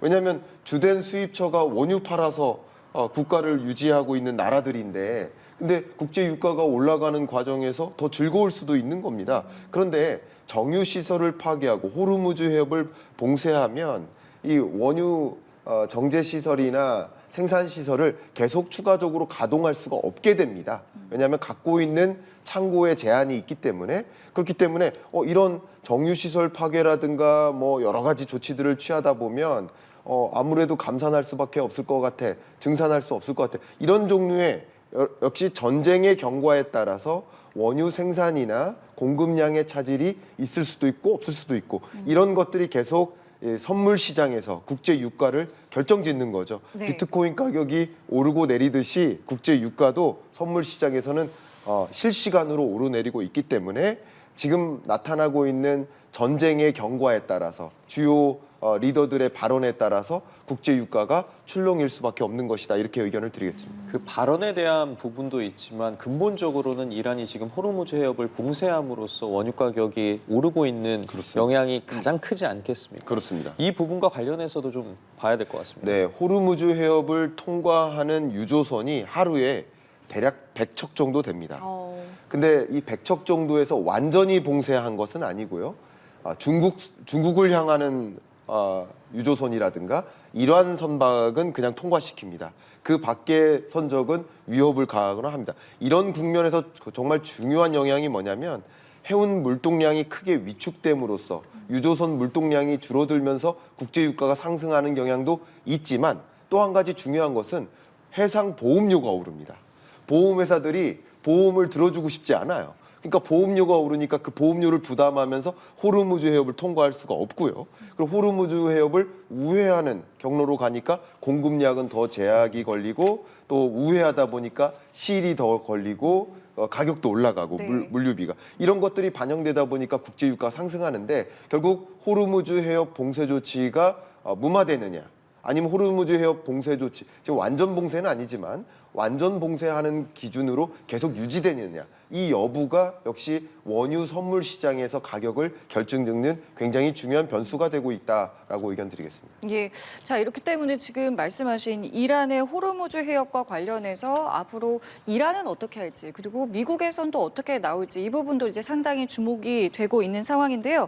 네, 관련한 내용으로 대담 이어가기에 앞서서 현 상황에 증시가 어떻게 반응하고 있는지도 살펴보도록 하겠습니다. 어제 국제유가 급등해 국내 증시가 크게 흔들렸는데 오늘은 장 초반에 강하게 반등하고 있습니다. 취재 기자 연결해 보겠습니다. 양현주 기자 전해주시죠. 네, 오늘 코스피는 전거래일보다 5.17% 오른 5,523.21에 출발했습니다. 장 초반 상승폭이 빠르게 확대되면서 유가증권 시장에선 매수 사이드카도 발동됐습니다. 매수 사이드카는 프로그램 매수를 5분 동안 제한하는 장치로 단기간에 매수세가 급격히 몰렸다는 의미입니다. 간밤 트럼프 미국 대통령이 이란 전쟁이 곧 끝날 수 있다고 언급하면서 뉴욕 증시가 반등한 게 영향을 미쳤습니다. 전쟁 확전 우려가 누그러지자 유가가 급락하면서 투자 심리가 빠르게 개선된 모습입니다. 이 영향으로 국내 증시에도 외국인 투자자들의 저가 매수 유입이 강해지고 있습니다. 수급을 보면 외국인과 기관이 각각 7천억 원, 4천억 원 넘게 사들이고 있는데요. 반면 개인은 1조 원 넘게 매도에 나서는 중입니다.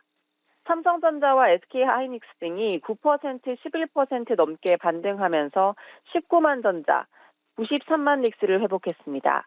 코스닥도 4% 넘게 오르며 1140선에 출발했는데요. 외환시장에서도 위험회피 심리가 누그러지며 이 원달러 환율은 24원 넘게 내린 1470원대의 거래를 시작했습니다. 다만 시장에선 전쟁 상황이 완전히 회수된 것은 아닌 만큼 당분간 높은 변동성 장세는 이어질 수 있다는 분석도 나옵니다. 지금까지 경제부에서 전해드렸습니다. 네, 그렇다면 증시 관련 상황 바로 스튜디오에서 짚어보도록 하겠습니다. 앞서 저희 취재 기자가 전해드린 것처럼 오늘 급등하고 있습니다. 매수 사이드카, 어제는 매도 사이드카의 서킷 브레이커, 굉장히 언급해 주신 것처럼 변동성이 큰 장인데 결국에는 뉴욕 증시의 영향도 받고 있고 트럼프 대통령의 발언에도 영향을 받고 있고 우리 증시 상황 좀 어떻게 짚어봐야 될까요? 네, 증시의 변동성이 너무나 높다 보니까 그것에 의해 휩쓸리는 또 개인 투자자들도 있을 겁니다. 네. 그러니까 변동성이 높다는 것은 결과적으로 너무 조기에 매도해서 수익 실현을 못한 사람도 있고 또 반대로 너무 많이 올랐을 때 그때 주식 투자 비중을 늘렸다가 계속 하락하는 계속 손실을 보는 계층도 있고 그러니까 너무나 큰 손실과 급등 이런 양상을 계속 지속할 수 있기 때문에 그것으로 인해 나타나는 여러 부작용들을 해소하기 위해서 소위 서킷 브레이커라는 장치와 사이드카라는 장치를 가지고 있습니다. 예. 잠깐 설명을 드린다면 서킷 브레이커 같은 경우는 주가가 급락할 때 주로 기준이 8% 정도, 그러니까 전일 종가 기준으로 8% 급락한다. 그러면 서킷 브레이커를 발동할 수 있는 요건이 됩니다. 그걸 발동함으로써 주식 거래를 일시적으로 멈춰 세우는 거예요. 그러면 공포에 매도하거나 하는 일들을 막을 수 있겠죠. 그렇기 때문에 시장을 안정화시키는 조치라고 볼 수 있겠고요. 이 사이드카 같은 경우는 매도 사이드카, 매수 사이드카 둘 다 있습니다. 그러니까 서킷 브레이커는 시장이 급락할 때 도입하는 것이고요. 사이드카는 급등할 때나 급락할 때나 둘 다 발동할 수 있습니다. 그래서 선물 시장에서 전일 종가 대비 선물 시장 가격이 5% 급등락을 보인다. 변동성인 거죠. 급등할 때도 급락할 때도 이 사이드카를 발동할 수 있고 프로그램 매매를 정지시키는 겁니다. 그렇기 때문에 결과적으로 시장 안정화 효과가 나올 수 있기 때문에 급등하거나 급락할 때 그 부작용으로 피해를 보는 시장에 영향을 미치는 그런 요인들이 있기 때문에 그런 것을 막기 위한 조치로서 발동할 만큼 시장이 정말 변동성 장세의 모습을 펼쳐나가고 있다 이렇게 정리할 수 있겠습니다. 예, 이 증시 상황도 계속 좀 살펴봐야겠고 또 앞서 저희가 또 유가의 움직임도 살펴봤는데 여기서 나왔던 이 호르무즈 해협과 관련해서 트럼프 대통령의 오늘 발언도 있었습니다. 호르무즈 해협을 장악하는 것도 생각하고 있다라는 발언을 했는데 글쎄요, 여기서 말하는 장악이라는 거는 어떤 거를 의미하는 걸까요?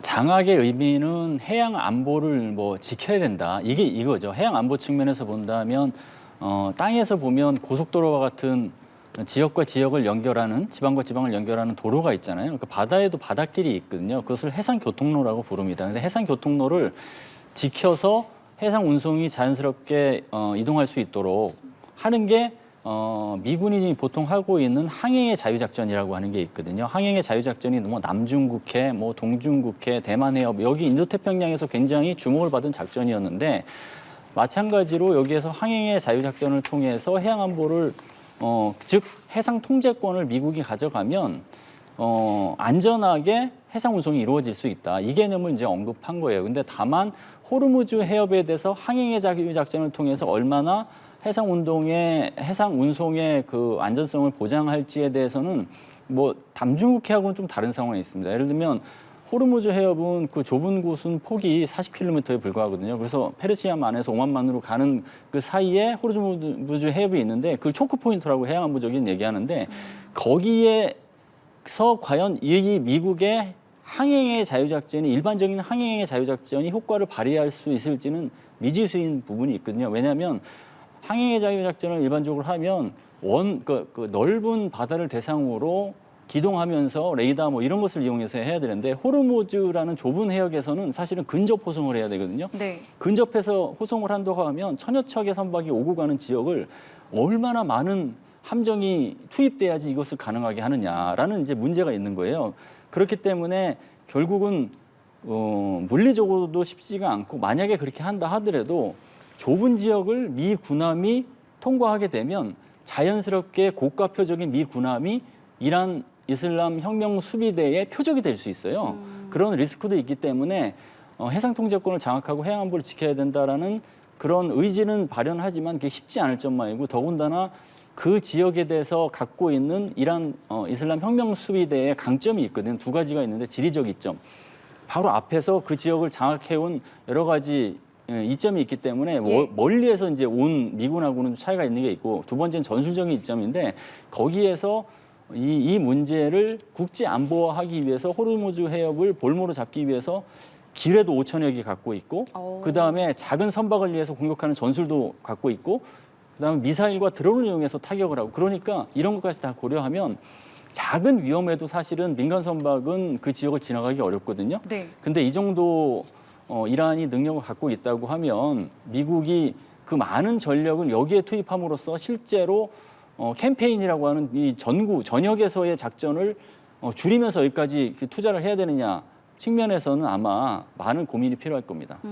알겠습니다. 자, 그리고 지금 막 들어온 속보도 좀 말씀을 드리면 앞서서 지금 이재명 대통령 국무회의 주재하고 있는데 여기서 나온 발언으로 앞서서 그 주한미군 방공 자산이 이제 중동으로 차출된 게 아니냐 이런 가능성에 대해서 여러 보도가 나왔고 이것이 결국 이제 뭐 한반도 안보에 어떤 공백이 생겨서 여기에 대한 이제 우려도 나오고 있는 상황이었는데 이재명 대통령 지금 발언을 보면은 이 주한미군의 무기 반출이 대북 억제력에는 문제가 없다라는 이제 취지로 읽을 수가 있을 것 같습니다. 그러면 이 부분에 대해서는 글쎄 어느 정도 뭐 한미 간에 사전에 어떤 얘기가 좀 있었다라고도 볼 수가 있는 거겠습니까? 예, 주한미군의 자산 차출은 이제 결과적으로 전략적 유연성 합의로 기결된 얘기거든요. 2006년에 한미가 합의를 했어요. 거기 합의 내용은 뭐냐면 그 주한미군의 자산이 이동할 때 한국 정부와 국민의 우려를 그냥 둔 채로 존중하고 그것을 이해하는 상태에서 이루어진다라는 거였거든요. 그리고 그러면은 지금 트럼프 2기 행정부에서 전략적 유연성 합의가 그대로 유지되고 있느냐? 지난 MCM하고 SCM 이런 과정을 통해서 문구는 그대로 담아내지 않았지만 전략적 유연성 합의가 여전히 유효하다라는 식의 메시지를 담아냈어요. 그렇게 따지면 주한미군의 어떤 자산이 차출된다 하더라도 그것을 일방적으로 하는 게 아니라 안보 태세에 문제가 없도록 한미 간 합의한다라는 그 원칙을 가지고 있다고 봐야 되거든요. 그런 측면에서는 그런 합의가 있을 것으로 보여지고요. 그리고 또 과거 2006년 대비 좀 달라진 지점이라고 하면 지금 뭐 패트리어트든 아니면 사드든 뭐 이렇게 그 차출되는 과정에서 어느 자산을 차출할 것인지 이런 걸 따지는 지점에서 한국이 과거와 달리 어느 부분까지는 가능하고 어느 부분은 좀 부족한지 이걸 다 조율을 해서 아마 따질 것 같아요. 예를 들면 북한의 미사일을 방어하는 방어망 측면에서 하층 방어, 중층 방어, 상층 방어가 있는데 지금 과거에는 하층 방어도 미국에 의존을 했지만 지금 하층 방어는 우리나라가 이제 주도하는 식으로 무기 체계를 전력화했거든요. 그게 대표적으로 천궁 1과 천궁 2고 그다음에 우리나라도 패트리어트 8개 포대를 스스로 운영하는 게 있고 네. 중층에서는 사실은 이제 미군의 의지를 하고 있죠. 그러니까 사드가 대표적인 건데 아직 LSM이 전력화 안 됐기 때문에 그러면은 지금 사드 같은 거 하고 그다음 패트리어트하고 이런 걸 다 조율해서 어떤 것까지는 가능하고 어떤 것 측면에서는 그 중층 방어가 어렵기 때문에 어떤 건 어렵다. 이런 것들이 한미 간 합의를 통해서 이루어진다고 하면 그거는 방어망 어떤 그 측면에서 문제가 없을 것으로 생각이 들고요. 그리고 더 중요한 것은 사실은 이런 상황을 두고 북한이 오판하지 않는 게 중요하잖아요. 북한이 주한미군 자산이 이렇게 차출된다는 걸 보고 한미 간의 동맹이 느슨해지는 걸로 오판하지 않도록 하는 게 중요한데 그러려면 지금 진행 중인 자유의 방패 연합연습 네. 이것이 원래 계획된 대로 차질 없이 잘 이행되도록 하는 게 중요합니다. 그렇게 되면 오판이 작동되지 않도록 하는 안전장치가 될 수 있겠죠. 앞서 천궁, 우리의 전략자산에 대해서도 말씀을 해주셨으니까요. 관련된 부분도 짚어보도록 하겠습니다. UAE 대통령 비공식 고문이 자신의 SNS에 천궁2 요격미사일 30발을 신속히 보내준 한국에 감사하다면서 한국이 진정한 친구다라는 게시글을 남기기도 했는데 여기서 나온 천궁2 요격 미사일이 무엇인지 조금 더 구체적으로 짚어보고 지금 우리의 방산과 관련한 부분들 어쨌든 전쟁을 통해서 인명피해가 나지 않으면 가장 좋겠지만 이 기회를 통해서 우리 입장에서는 방산으로서의 실전 배치 굉장히 큰 의미를 갖고 있지 않겠습니까? 그렇죠. 지금 신냉전 과도기 국제 질서 속에서 각국들이 서둘러서 군비 지출을 이제 늘리고 있고 그러면서 자강 기반 정책을 하면서 국방력을 현대화하고 첨단화하고 있어요. 그런 환경에서 한국이 선진국이면서 제조 강국이라는 강점을 잘 접목시켜서 K방산의 인프라를 굉장히 고도화시키고 있는 게 사실이죠. 그런 상황에서 K방산의 무기가 전 세계로 수출되고 있는데 UAE도 천궁2를 10개 포대를 도입 계약해서 현재 2개 포대가 운용 중인데 이게 요격 능력이 이제 90% 요격 능력이 있는데 이것은 사실은 실전에서 검증이 된 거예요. 그러니까 더 필요하고 고도는 천궁1은 15km 정도고 그다음에 천궁2는 고도가 이제 15에서 40km 정도까지 이제 요격을 할 수 있는데 이게 성능이 입증되다 보니까 더군다나 지금 방공망을 지금 고도화하는 게 더 중요한 게 현실적으로 시급하니까 빨리 지원해 달라라는 그 목소리가 굉장히 많고 이 뭐 천궁2뿐만 아니라 비호복합이라고 하죠. 한국산 무인기 대응 체계. 이것도 사실은 이제 구매 소요가 높아지고 있는 상황입니다. 이게 그래서 한국이 어떻게 보면 단순하게 무기 수출을 해서 우리나라의 뭐 산업 이익, 국가 어떤 그 경제적인 이익을 얻는 것 이런 측면도 있겠지만 더 나아가서는 국제 안보 차원에서 그다음에 시민과 그다음에 어떤 국제 차원에서의 그 인명 피해를 줄이는 측면에서 무기를 제공해 준다라는 거하고 잘 접목되는 지점도 있는 것 같습니다. 근데 반대로 이게 마냥 글쎄요. 긍정적이다라고 하기에는 어쨌든 이제 어떤 나라에 이제 우리의 무기가 간다라는 것이 또 다른 나라 입장에서는 글쎄요 좀 민감하게 반응할 수 있는 거 아니냐 이런 우려의 측면도 있는데 여기에 대해서는 어떻게 좀 생각하세요? 그거는 이제 무기라고 하는 방산 수출과 외교 안보 정책이 잘 링크가 돼야 될 필요성을 이제 얘기를 하는 거죠. 그래서 어떤 무기를 수출할 때 그리고 이 무기가 원래 추진하려고 하는 외교의 방향성하고 모순과 딜레마에 봉착하지 않도록 사전에 설명을 한다든가 취지를 서로 공유한다든가 이런 것들을 잘 해야 되는 게 있고 특히나 그 우방국이 아닌 국가에 무기를 수출해야 되는 경우가 있어요. 그러면은 그 국가에 수출했을 때 미치게 될 안보적, 군사적 파장 이런 게 있는지를 촘촘히 짚어보고 그러게 되지 않도록 사전 진단까지 하면서 수출해야 되는. 그래서 방산 수출이 외교 안보 정책, 외교 안보 부서하고 굉장히 고강도로 협업해야 되는 것을 어떻게 그렇게 협업해야 될 필요성을 잘 보여주는 그런 측면도 있는 거죠. 지금의 그 불확실성의 국제 시대에서는. 예, 지금 이렇게 중동 전쟁에서 요격 미사일 등도 사용이 되고 있고 각종 무기들이 동원이 되고 있는 상황 속에서 이란의 수도죠. 테헤란의 석유 시설이 대대적인 폭격을 당하자 이란이 공격을 멈추지 않는다면 주변 걸프국들의 같은 공격을 하겠다라는 입장을 내놨습니다. 유가가 $200까지 치솟을 수 있는데 이거 감당할 수 있냐라고 어떻게 보면 위협이겠죠. 이 발언 등에 대해서는 어떻게 좀 보고 계십니까? 트럼프 대통령의 아킬레스건이 2개가 있습니다. 하나가 그러니까 우리 타코라는 별명이 붙여진 배경도 이건데요. 그 아킬레스건은 아마도 국채금리입니다. 국채금리가 급등하는 양상이면 트럼프 대통령은 뭐 그런 어떤 종류의 행동을 하다가도 중도 하차하는 일이 많이 있었습니다. 근데 또 하나의 아킬레스건이 바로 국제 유가다라는 말씀을 드려볼게요. 자, 왜 그러느냐? 트럼프 대통령은 이제 중간 선거를 앞에다 두고 중간 선거 전략하에 모든 일을 진행하고 있다. 어쩌면 이 중동 전쟁 그 자체도 중간 선거에 도움이 되는 방향으로 단행하는 것이지 중간 선거에 도움이 되지 않는다면 이 중동 전쟁을 격화시킬 의도가 없는 것이다. 그래서 기본적으로 중동 전쟁이 조기에 종식되고 국제 유가 상승으로 이어지지만 않는다면 트럼프 대통령의 중간 선거에 유리하게 작용할 수도 있어요. 왜냐하면 국내 정치적으로 봤을 때 핵위협을 막고 네. 또 상대적으로 적대국 진영을 정말 대대적으로 제압하는 모습, 그러니까 베네수엘라뿐만 아니라 그런 모습들은 미국 내 특히 공화당 지지자들로부터 굉장한 지지율을 끌어올릴 수 있는 기회예요. 그렇지만 중동 전쟁이 이렇게 확산하고 장기화될 거라고 한다면 국제 유가가 급등할 수 있고 국제 유가가 급등하면 소위 물가가 자극될 수밖에 없습니다. 한번 돌이켜 보면 22년 6월, 7월에 미국 역사상 41년 만에 초인플레이션이 등장했거든요. 세계적으로 국제 유가가 22년에 급등하면서 러우 전쟁 때문이죠. 러우 전쟁 이후에 미국 혹은 서방 강국들이 러시아에 대한 경제 제재를 가하면서 러시아산 원유 공급이 제대로 이루어지지 않으면서 결과적으로 국제 유가가 급등했었던 일이 있어요. 그러니까 유사한 겁니다. 결과적으로 호르무즈 해협을 봉쇄시키면서 결과적으로 원유 공급에 차질이 있고 국제 유가가 급등하게 되면 결과적으로 2022년처럼 그때 국제 유가가 120달러 정도를 초과했었거든요. 그렇게 초과하게 된다면 그게 고스란히 인플레이션을 자극해요. 그럼 인플레이션을 자극하면 트럼프 대통령이 그토록 원하는 금리 인하를 단행할 수가 없는 겁니다.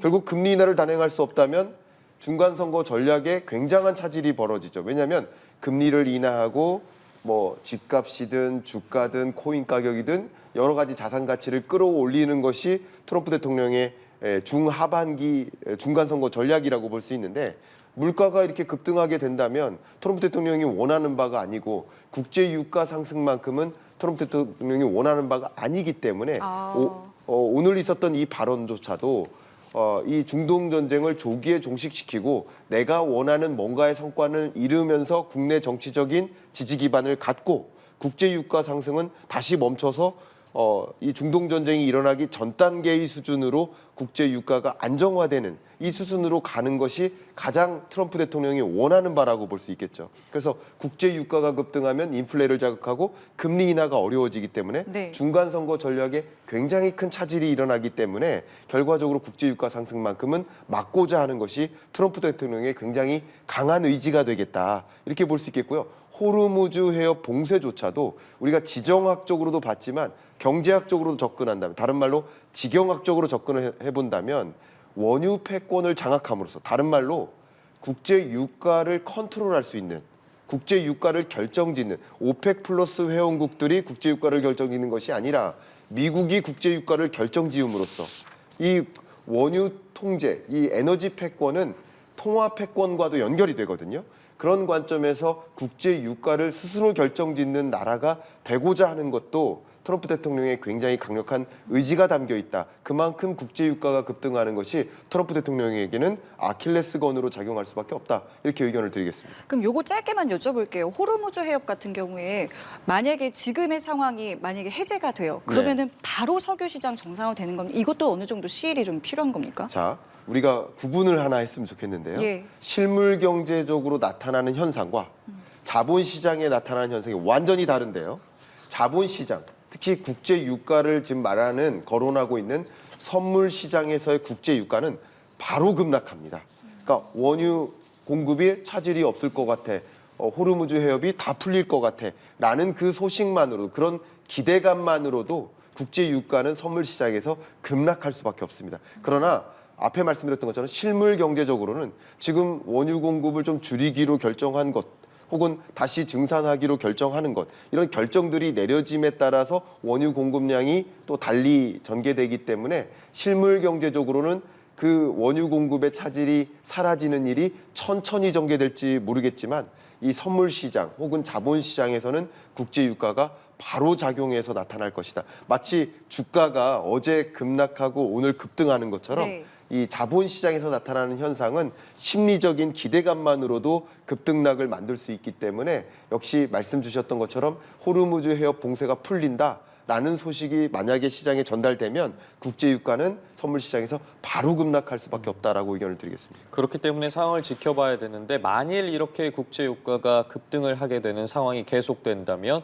트럼프 대통령 입장에서도 뭐 본인에게 유리할 것이 없습니다. 중간 선거도 의식을 해야 되고 여러 가지 불리한 부분들이 있는데 트럼프 대통령이 이런 상황 속에서 그렇다면 상황을 타파하기 위해 모즈타바와 거래를 할 수 있는지도 궁금하고 앞서 트럼프 대통령이 이 전쟁이 끝날 때 이스라엘과 함께 이야기하겠다, 네타냐후 총리와 같이 끝내겠다라는 발언을 한 상황 속에서 여러 이해관계에 따라서 이 네타냐후 총리의 의견을 어느 정도 묵살한다고 해야 될까요? 협의되지 않은 상태에서 이란과의 협의가 이루어질 수도 있다고 보십니까?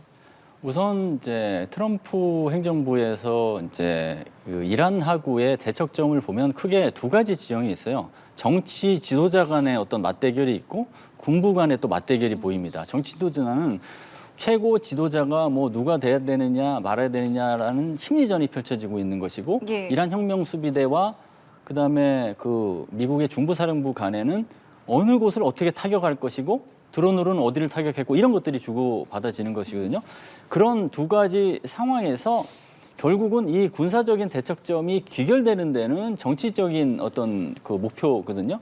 그런 상황에서 본다고 하면 트럼프 그 대통령이 모즈타바 지금 그 최고 지도자에 대한 어떤 인식을 갖고 있느냐라고 봤을 때 이거는 트럼프에게는 최악의 시나리오다 사실.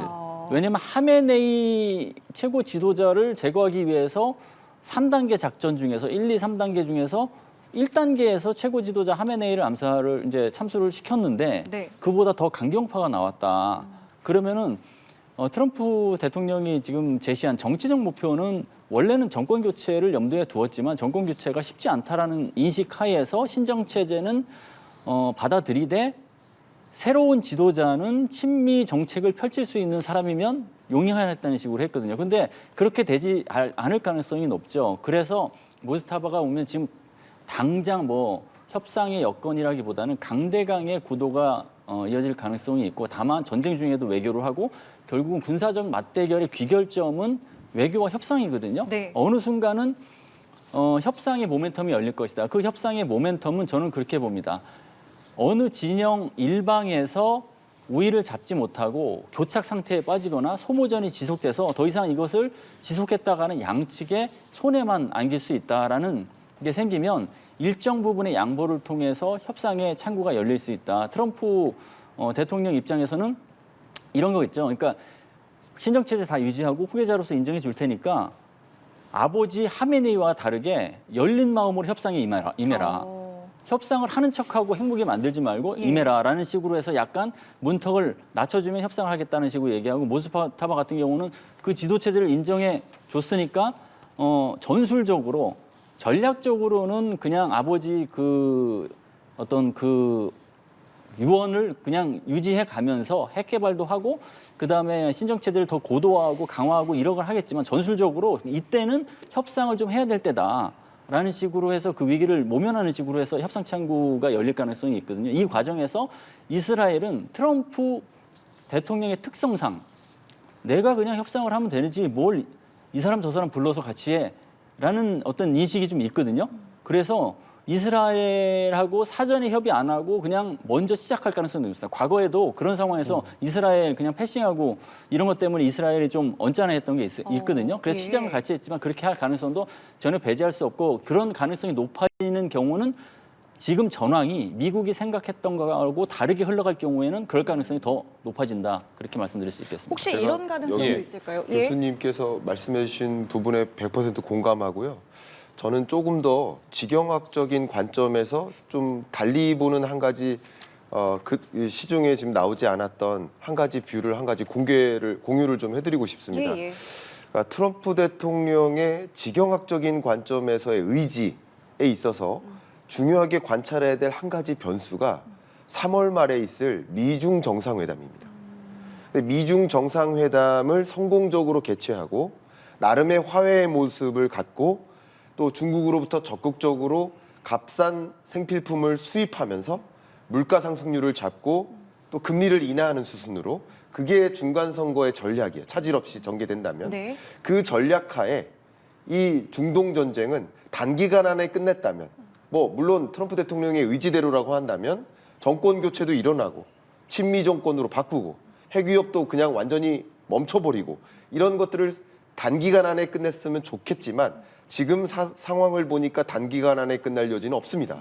근데 여기서 만약에 중동 전쟁이 트럼프 대통령의 의지대로 원래 계획했던 대로 다 모든 것을 이루어 나간다면 이 미중 정상회담이 무산될 수 있습니다.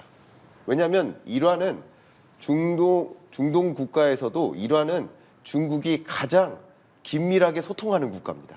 베네수엘라보다 더 중요한 의미가 있어요.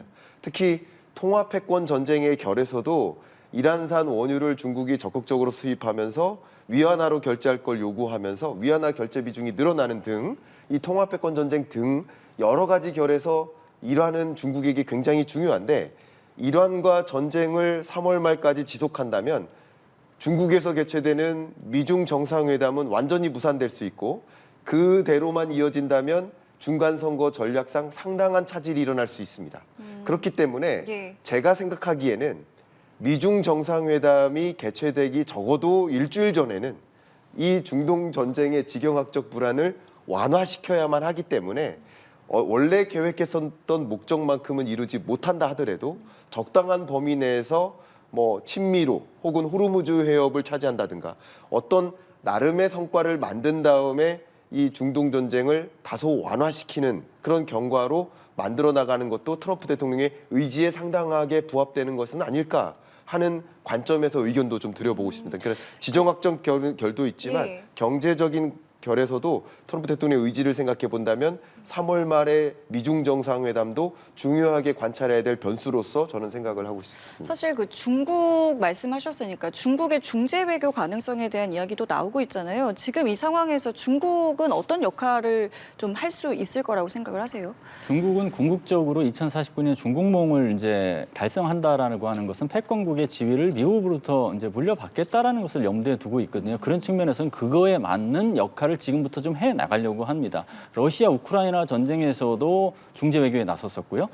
국제적으로 중요한 일이 있을 때마다 중국이 어떤 역할을 할 수 있다라는 것을 함으로써 이것도 마찬가지로 중재 외교에 나서고 있는 게 있죠.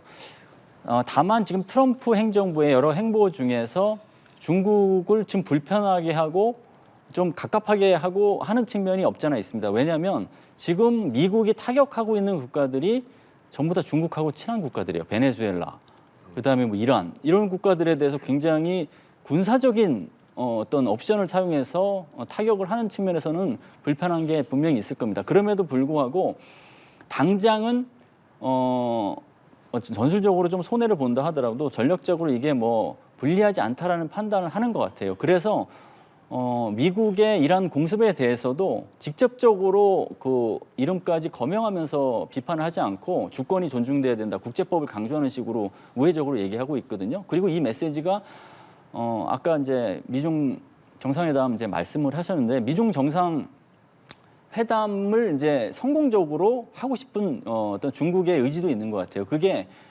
특히나 이제 노선도 지금의 이제 트럼프 행정부를 상대로 할 적인 노선도 약간 바꿔야 된다고 생각하는 것 같은데 시진핑이 2012년에 정치 권력을 장악하면서부터 과거와 달라진 지점이 뭐냐면 도강양해라고 해서 덩샤오핑 때 미국을 상대로는 직접적으로 대놓고 싸우면 안 된다. 그래서 조용히 힘을 키워야 된다라고 얘기했는데 시진핑이 정권을 잡으면서부터는 대국 굴기로 해서 이제는 중국이 그만큼 힘을 가졌다라고 하면서 현상 변경 정책을 쏟아 부으면서 그게 마찰이 심해졌거든요. 근데 지금 최근 들어서 약간 도광양에 비슷하게 미국하고 직접적으로 대적할 필요 없다라는 식의 뉘앙스를 보여요. 그거는 지금을 전략적 호기로 보면서 미국에 대한 어떤 대결 수위를 조절함으로써 트럼프 행정부가 원하는 일시적인 미중 대탕트를 이어가겠다라고 하는 게 보여지고 그 대탕트의 정점이 되는 게 미중 정상회담이 될 것이기 때문에 양국이 다 미중 정상회담에 어떤 성의를 보이는 것은 사실입니다. 우리 정부 역시도 현 상황과 관련해서 계속해서 대책 마련에 나서고 있습니다. 앞서 속보를 통해 전해드린 것처럼 이재명 대통령이 국무회의에서 우리 국민들을 위한 전세기도 언제든 투입할 준비를 하라 하라라고 지시를 하자 안규백 국방부 장관도 현재 관련해서 군용기 4대가 비상대기하고 있고 720명이 수송 가능하다라는 입장을 밝혔고 뿐만 아니라 경제와 관련된 부분도 이 자리에서 짚었습니다. 이재명 대통령 석유 최고 가격제라든가 에너지 세제 조정 등을 검토하라라는 이야기도 했는데 현재 중동 사태와 관련해서 유가 이야기 나오면 계속해서 나오는 단어가 이 최고 가격제입니다. 네. 이와 관련해서 바라볼 수 있는 다양한 시선들이 각각의 생각을 가지고 있지 않겠습니까? 맞습니다. 어떻게 좀 해석해야 된다고 보십니까? 일단 이 중동 전쟁이 어떻게 전개될지 그 누구도 모릅니다. 정말 장기화될지 오늘 끝날 것인지 그 누구도 모릅니다. 그런데 이 중동 전쟁이 만에 하나 장기화된다면 국제 유가는 말 그대로 더 상승할 수도 있는 여지가 있는 거죠. 근데 문제는 뭐냐면 국제 유가 상승에 따른 국내 소비자 물가 상승에 따른 영향, 그 영향만큼은 고리를 막아보자 하는 것이 이재명 대통령의 의지인 것으로 해석이 됩니다. 기본적으로 우리나라는 세계에서 이 원유 소비량이 가장 많은 나라예요. 물론 절대액으로 보면 미국에 비교할 수가 없습니다만 GDP 대비 원유 소비량을 비교해 보면 세계에서 그냥 1위입니다. 말 그대로 1위입니다. 그렇기 때문에 그만큼 대외 원유 의존도가 높은 나라로서 이 에너지 의존도가 높은 나라고 하기 때문에 국제 유가가 급등하면 그것이 고스란히 우리 경제에 영향을 미칠 수밖에 없습니다. 근데 국제 유가가 상승해서 수입 물가가 상승하고 그게 가솔린이나 경유를 정제하고 그 석유 제품이 여러분이 주유하는데 활용될 텐데 주유비를 먼저 올리는 이런 행위에 대해서 도덕적 해이다라고 지적을 하신다든가 또 최고 가격제를 지정함으로써 가격 상한선을 정하는 거예요. 2주마다 이걸 바꿉니다. 2주마다 바꿔서 상한선을 정하고 그 선을 넘지 않는 범위 내에서 이 주유비가 정해지도록 하는 거죠. 이런 것들을 도입한다는 이야기는 앞에 말씀드렸던 것처럼 국제 유가가 상승하더라도 그 영향, 소비자 물가에 영향을 주는 그 요인을 좀 제약하는 효과로 만들겠다. 그래서 민생을 고려하고 우리 경제에 미치는 영향을 최소화하겠다. 그리고 이런 발언만으로도 마치 구두 개입과 같은 효과가 나타납니다.